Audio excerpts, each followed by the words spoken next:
State of the Union, 2003. I have not been to Jerusalem, but Shirley talks about the bombs. I have no God, but have seen the children praying for it to stop. They pray to different gods.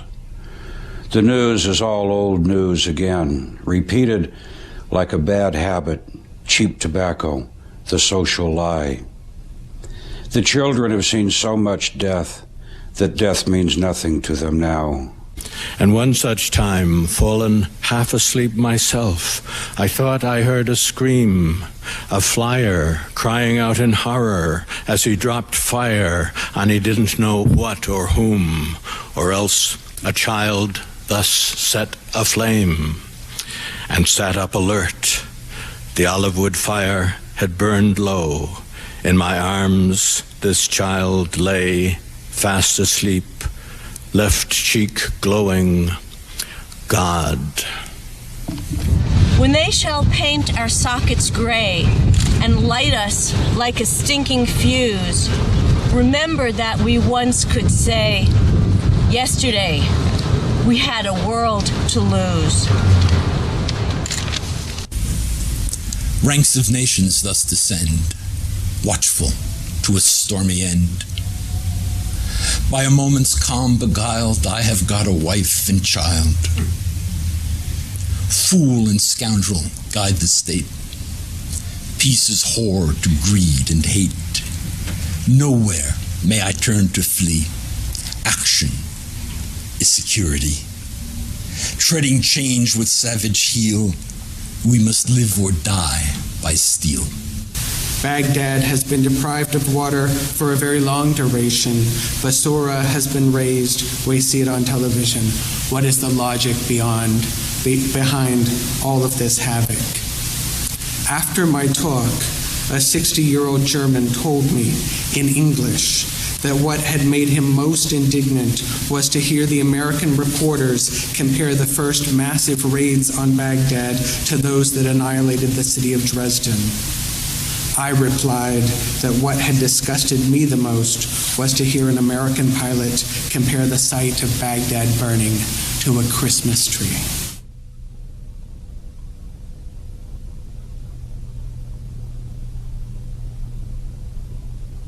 War.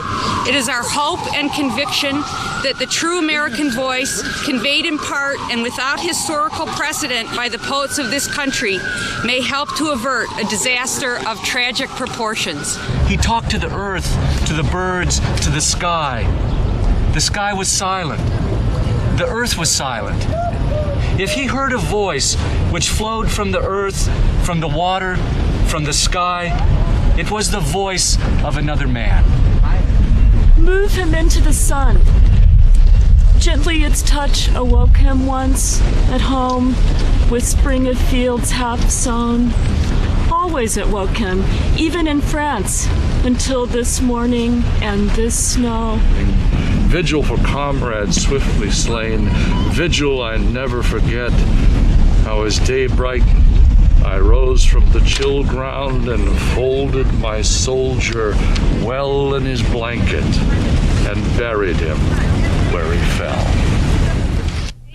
On this day, when we were meant to celebrate the voice of American poetry, the voices of Emily Dickinson, Langston Hughes, and Walt Whitman, we're going to walk over to those gates and deliver Mrs. Bush a statement from the Poets Against the War organization and 50 of very powerful poems by beloved poets. I'm sorry, we don't accept packages. You need to deliver that to the deliver it by the mail. That's the only way they accept packages. Where do I'm sorry. Just mail it in. That's the only way packages are accepted. So the only way I can mail this in. So I will mail this sampling of. I really think the power of poetry is vastly underestimated. I think it's wonderful what you're doing, and I think that if you look through the history of civilization, poets have lasted a lot longer than soldiers and politicians. To participate in a poetry symposium that speaks of the American voice, taking place in the house of authority that I mistrust, on the verge of a questionable war, is impossible. The more so when I remember the candid, rebellious, individualistic voices of Emily Dickinson and Walt Whitman. Who are the good guys now? Who are the bad? Nobody's wearing Stetsons, black or white. Each has a history of evil deeds, one individual, one centuries of rapine and ideals. It's almost noon. What the hell are you waiting for, my God? Why don't you tell those bastards not to fight? For Pete's sake, send an angel. Burn a bush. I can't imagine what Mrs. Bush and her people were thinking about. I can't imagine how they could imagine a symposium about the poetry of Langston Hughes, especially, which didn't at some point become political. Langston Hughes was a very political poet. Official notice by Langston Hughes. Dear Death, I got your message that my son is dead. The ink you used to write it is the blood he bled. You say he died with honor on the battlefield, and that I am honored too by his bloody yield. Your letter, signed in blood with his blood, is sealed. Mr. President, what does it mean when you say Saddam Hussein, butcher of Baghdad, official liar, terrorizes himself?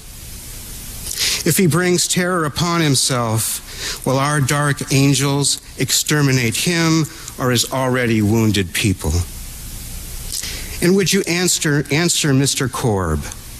What if Kuwait grew carrots? What if Iraq's main exports were chickpeas and cotton shawls destined for American women longing for the exotic? To be honest, I have forgotten from what we must abstain. Yet we know how to prevent conception. C'est la vie, you say, saddled up, ready to ride with your posse across oil fields just like those in Texas. It appears the one thing we cherish more than petroleum or our children is the greased machinery of destruction. Welcome to Poets Not Fit for the White House.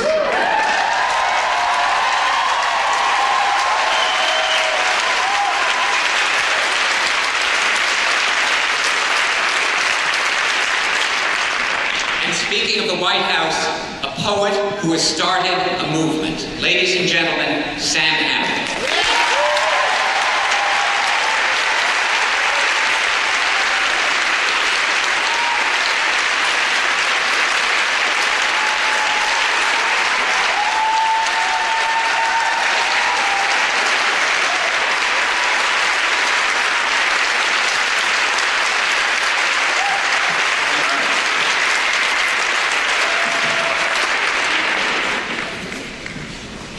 I'd also like to know that there have been 25 editors working almost around the clock at poetsagainstthewar.org.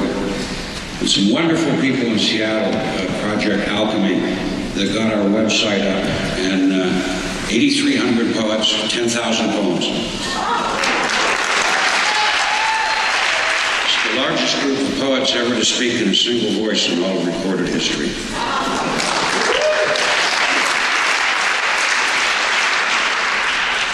One's called sheepherder coffee. I used to like sheepherder coffee, a cup of grounds in my old enameled pot, then 3 cups of water on fire, and when it's hot, boiling into froth, a half cup of cold water to bring the grounds to the bottom. It was strong and bitter and good as I squatted on the riverbank under the great redwoods all those years ago. Some days it was nearly all I got. I was happy with my dog and cases of books in my funky truck. But when I think of that posture now, I can't help but think of Palestinians huddled in their ruins, the Afghani shepherd with his bleeding goats, the widow weeping, sending off her sons, the Tibetan monk who can't go home. There are fewer names for coffee than for love. Squatting, they drink, thinking, waiting for whatever comes. The greatest Americans have not been born yet. They are waiting patiently for the past to die. Please give blood. Those crumbled tablets were to share a story with a burning bush. Where is that voice from nowhere to remind us that the holy ground we walk on, purified by native blood, has rooted trees whose fallen leaves now color code a sacred list of demands? Who among us can give translation of autumn hues to morning news? The anchor man thrown overboard has simply rooted us in history's repeating cycle. A nation in its sadder years and won't acknowledge karma. If you are lucky in this life, a window will appear on a battlefield between two armies. And when the soldiers look into the window, they don't see their enemies. They see themselves as children. And they stop fighting and go home and go to sleep. When they wake up, the land is well again. Fear is a luxury industry.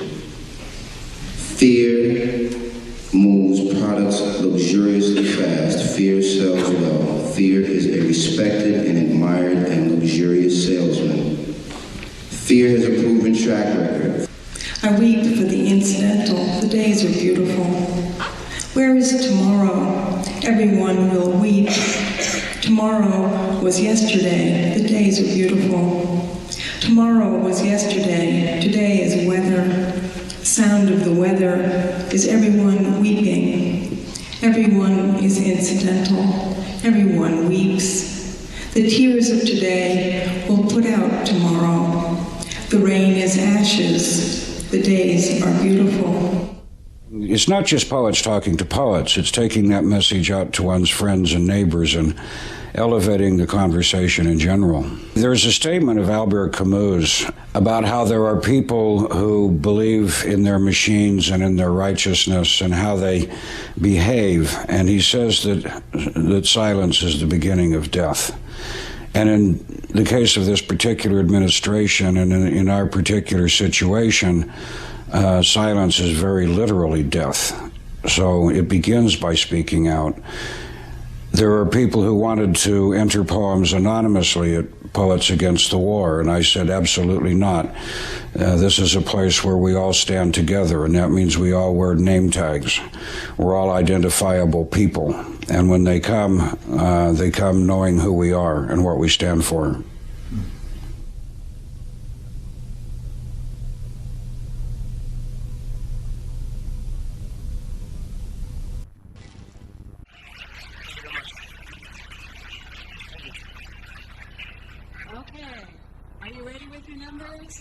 We're going to start with some questions for our winners this evening. 120 in the back.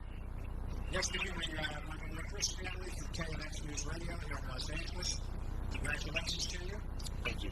I would venture to say that you probably made the largest seating at an Oscar ceremony since Vanessa Redgrave's reference to Zionist movement in 1978. One wonders, did you get the reaction that you were looking for, and why did you do what you did? I'm an American.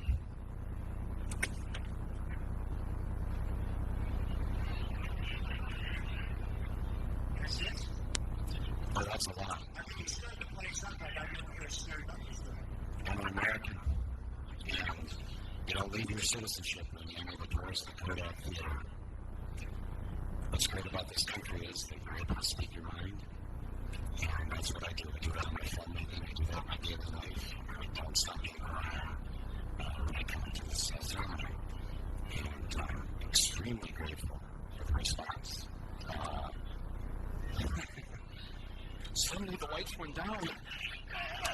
When they came back up, Mike was flat on the stage.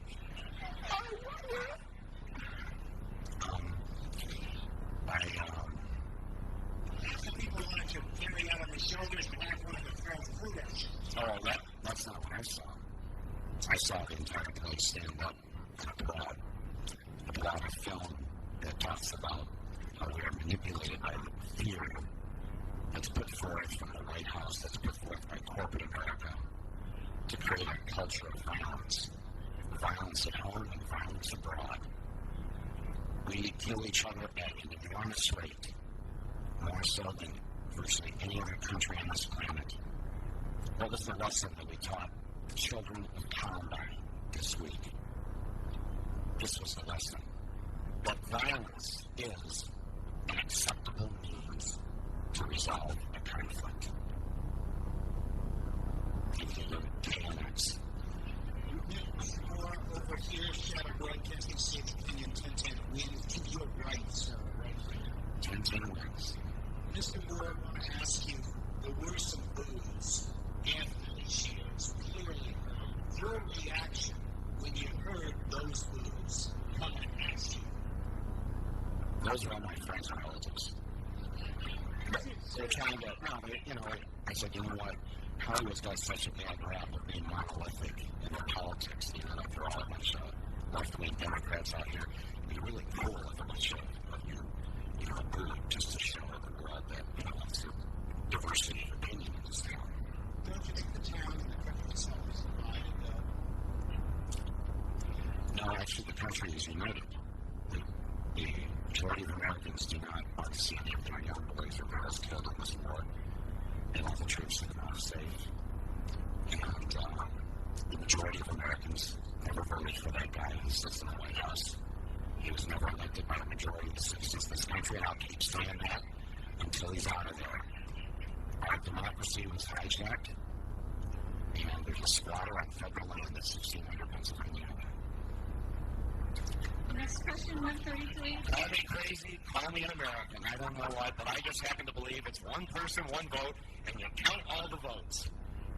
What a wild idea. Yes, sir. Mr. Mayor, Miguel Morales, Voice of America, Latin American Division.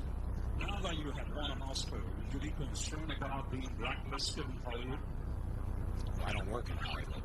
I'm funded by Canadians and others who don't live here.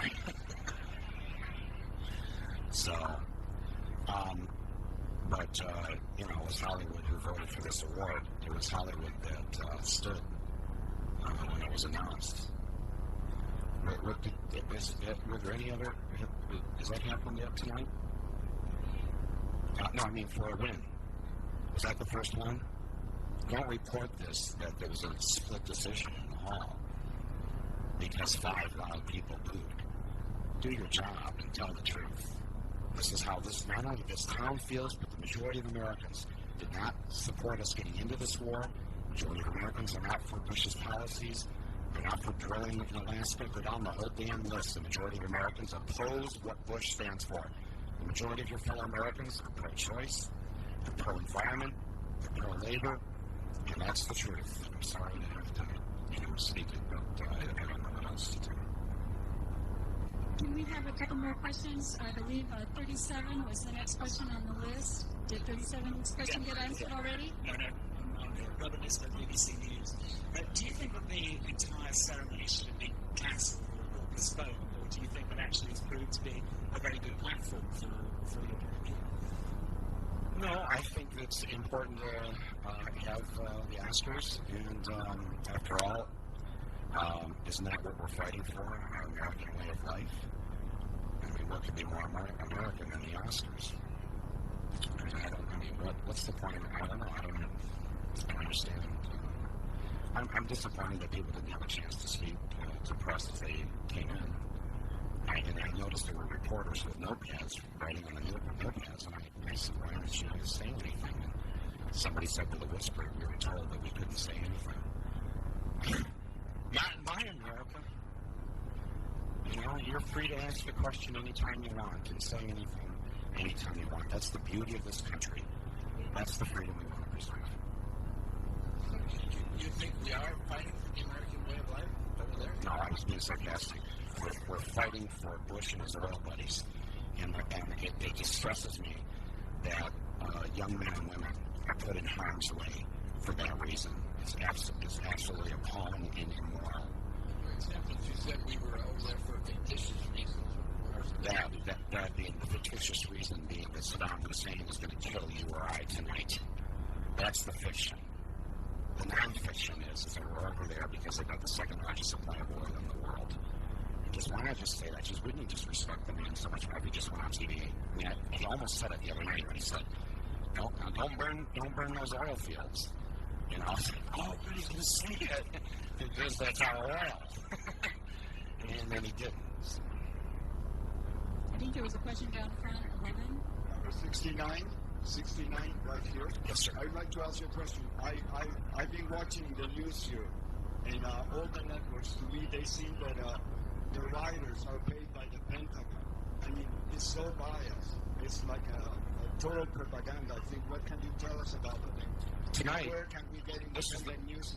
This is probably the first 2 hours of television this week where the American public haven't been inundated by generals or retired generals giving analysis and commentary.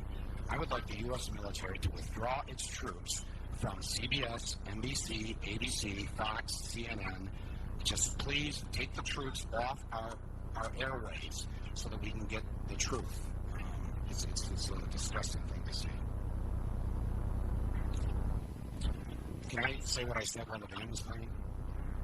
I don't know if you heard it or not. I just said that anybody who's got both the Pope and the Dixie Chicks against them is not long for the White House. So. Can we have one more question, please? I'm sorry, we're running short on time. Can we have one more question, please? I think 65. Michael, to your left, Sam Rubin from KHLA. How are you? Congratulations to you both.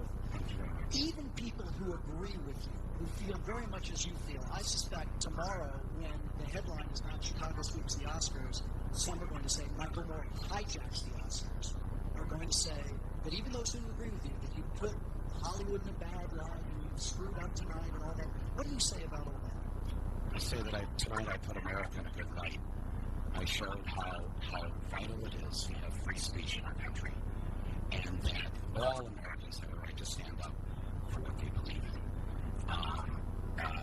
I certainly don't feel that I did that. I don't think the people out there felt that. I mean, come on, let's just get real here. I've been around for a few years. For 13 years now since Fracture and Me. I've got the #1 selling book in the country this week. It's been on the bestseller list now for 53 weeks in LA and 48 weeks in New York, on the New York Times list. More Americans have bought my book in the last year than any other nonfiction book.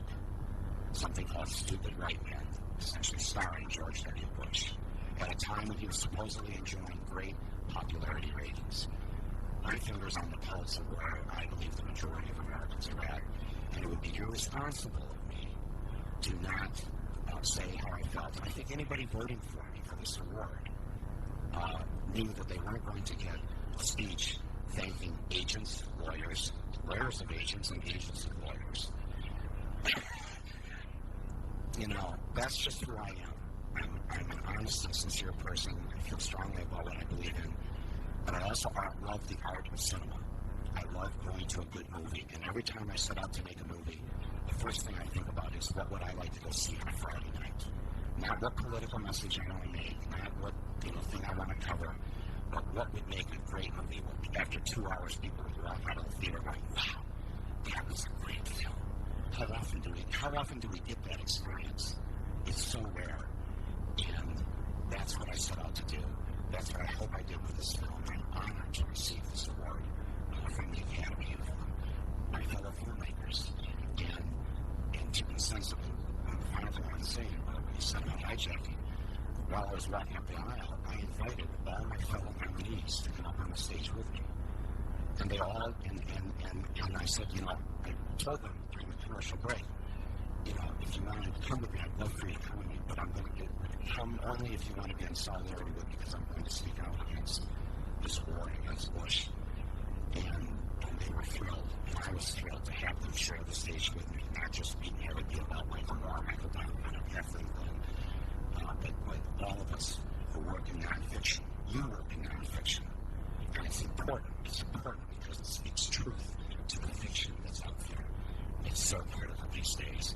We need to reclaim our country, our love my country. I love this democracy. Thank you very much. Thank you. Congratulations. That their 19-year-old daughter was alive and okay. Yes, the situation. That she's safe in a hospital, and they would debrief her, and she's in good health. 9 days of not knowing. What was the feeling when you got the word? Oh, joyous.